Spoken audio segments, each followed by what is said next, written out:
Yeah, you come around this side, you'll see better. Alright, okay. Swapping. Alright. Okay. Okay. Okay. So. Edge one. Up a bit. Bit more. Bit more. Edge That's two. it. Yeah, you got it. No, that's it.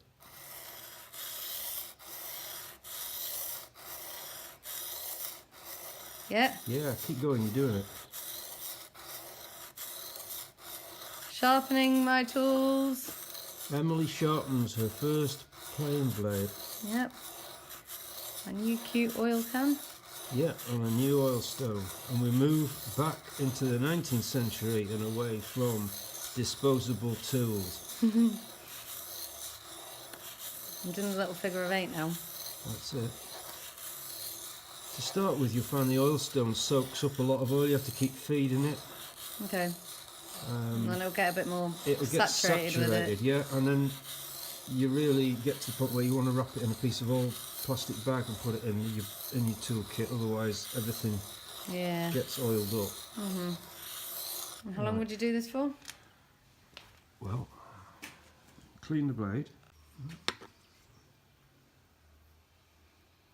I still like it's not.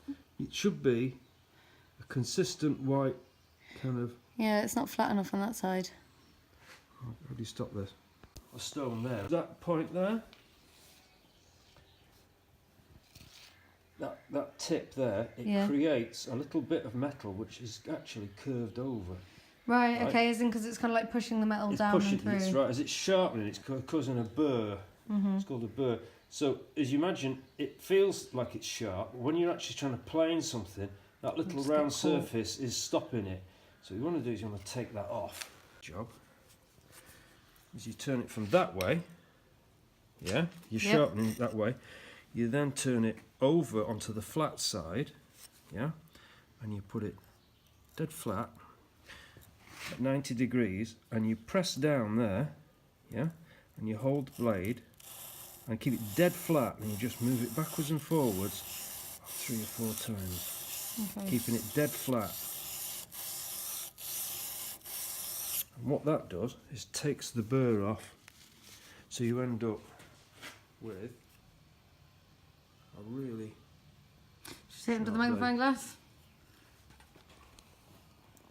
Yeah, you can nearly have a shave with that. Yeah. Alright. That's it. There.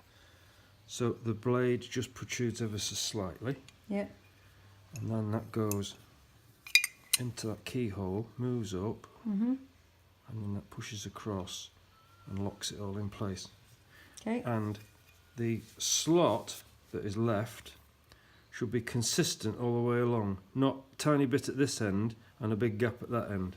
And when you turn the wheel makes the blade move that way or that way. Okay. So you move it out to start with, and then we'll try it on a piece of scrap wood, so we can go down a bit further. And what do we call them again? A plane. Plane. This is a small hand plane, and when you use it, not square but an angle, Okay.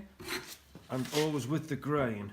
Yeah. So if the grain's going that way, you're playing that way. If you try and play the other way, the blade tries to dig into the grain and it plucks it, and it doesn't do a very good job.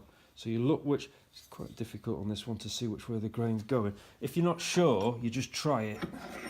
And you go in an angle from where the grain is. Yeah. So you want the plane. Why is that? It's why it just the blade cuts better if it's taking the material off at an angle. It's the same way as a pair of scissors cut, like they do this by crossing the paper rather than straight down. There's a serrated bit. There's as the blade goes in, it's like cutting bread and all the rest of it. It goes in at an angle rather than just straight down. Yeah. It doesn't need as much power, and it's hard to explain. There we go. Going. Right, Plane. okay, go for it. Okay. Flat, slightly at an angle. Follow it through. Oh no, it's not. Yes, it is. You're doing all right. There. Right. Love it. So smooth. Yeah. Yes. Planed at an angle. You look down it and make sure that it's smooth. And if there's a raised bit here, you can concentrate on getting that bit out and keep, so it's smooth all the way down. Yeah. So, oops.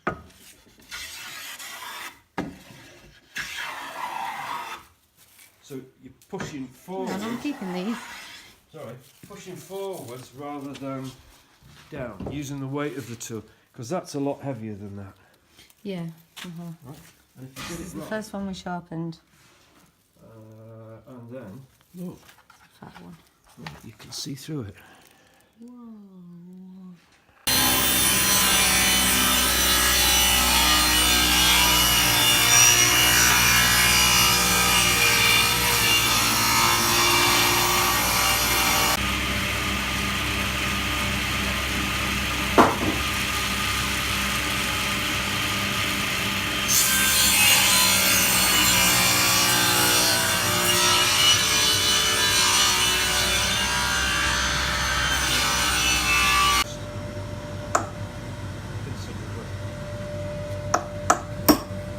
Bashing the nails deep into the wood. They go in like about And dog. half a millimetre. Says they go in 0.5 millimetre. Yep. He says, He if says. they go in 0.5 millimetre. There you go. You can just kind of dress that a bit with the wee one, and then Thank you. we'll sort it. Where's your wood from, Stephen? This wood Yep. came from an old Victorian school on Glasgow Street, just outside Dumfries, which was pulled down years and years and years ago. And it was the dividers between the two classrooms. Used to have glass windows in it, and these were the timbers that actually supported all the divider. And did you just go and lift it when they were taking it Somebody apart? else did when the building was coming down, and they were going to make a project with it, but they never did anything. But it's beautifully dry, and it's from the virgin timbers felled in Canada and America in the late 19th century. Ah, So it's the business. it smells nice when it goes through the saw. It is, and it's not repeatable. Once all this timber's gone, the forests have gone. So it's nice that it gets recycled and used for something, rather than just chucked on a bonfire. Right. So the forest is gone. It is. I went to Canada a few years ago, and you could see where the trees have been felled, and they replanted them, but they're not going to be. They won't be grown for another 200 or 300 years, so or whatever. So it's not an instant thing. And it grows too slow. Plant the forest and cut it down and harvest it in 30 years these days. They don't want to wait around for 200.